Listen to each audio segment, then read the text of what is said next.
Hello, we are here with Marta and we will do an interview with her. As we know, you were a pupil of the School of Poland we have talked about in the project, weren't you? Yes. First of all, hello. My name is Marta Kopinska, and I've been working with girls, well, helping them a little bit with the project. I was a pupil of the primary school number 42 in Poznań, Poland. Okay, so we will talk a little bit more about the methodology and the type of classes we had there.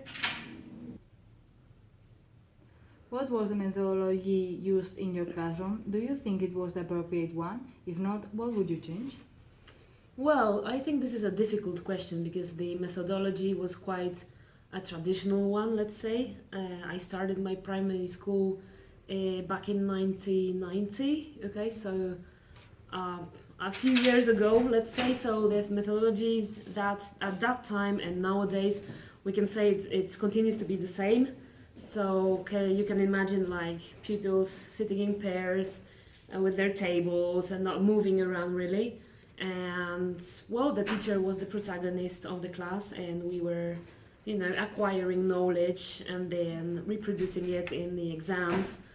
So maybe not very motivated and exciting type of learning. So do I think it was an appropriate one? I'm not very sure. I'm not sure what to answer. Well, I've learned a lot, but that was the style back then, so I didn't actually know anything else. But now, as I live here in the Basque Country, and I had the chance to see some different schools, gain some new experiences, I can say that maybe there are some things I would change back in the primary schools in Poland. Okay, so what I would change?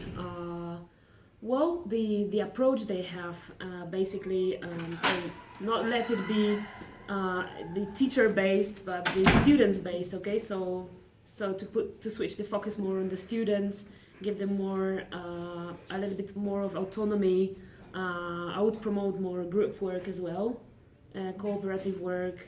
I would maybe add some motivating projects as well, which we didn't have back in 1990. Regarding to your timetable, how does it work? And in your school, where include good practice examples? This is again a difficult question. Well, the second one, because regarding my timetable, well, I had classes in the morning, but as well in the afternoon, so it depended on the availability of the teacher. So I think it's in a different way that you have here. So we had to change classes, okay, for the different subjects. So I had classes in the morning, I had classes in the afternoon. I had a lot of classes actually. I think we were quite overloaded with the classwork. And the second one, good practice examples. Well, as I've told you already, we didn't have much good practice included. So the subjects were seen like very independent units, so there were few relationships between the different subjects. Okay, so definitely I would change it in the methodology.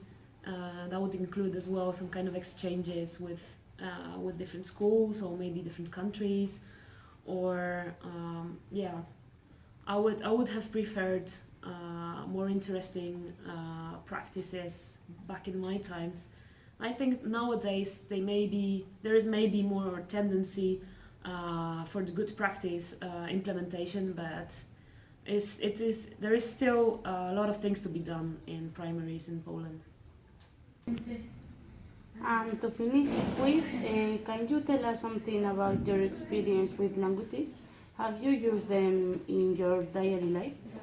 Well, as you have probably explained already to your group, in my primary school, we had the Polish language, which is the language of the majority of the students, well, of all the students maybe. So there is no such a practice with minority languages, because there is almost no minority students in the classrooms. Well, in my times there was no student who didn't know Polish actually. So, for example, I started learning German when I was 12, so in the 5th grade. But I know that nowadays the pupils start learning English basically from the very beginning, from the 1st grade. Okay, so when they are 6, 7 more or less. Okay, so I started much later. Okay, with German. I was from the baby boom. That's why I had German, because we were too many. So they just divided the groups in two, and half of the groups had English, and I had to learn German. But I did like it really back then. But then my parents wanted me to learn English as well. So that's why I went to extracurricular classes of English. Because then after the primary, I had the chance to learn 2 foreign languages in the secondary. Well, in high school.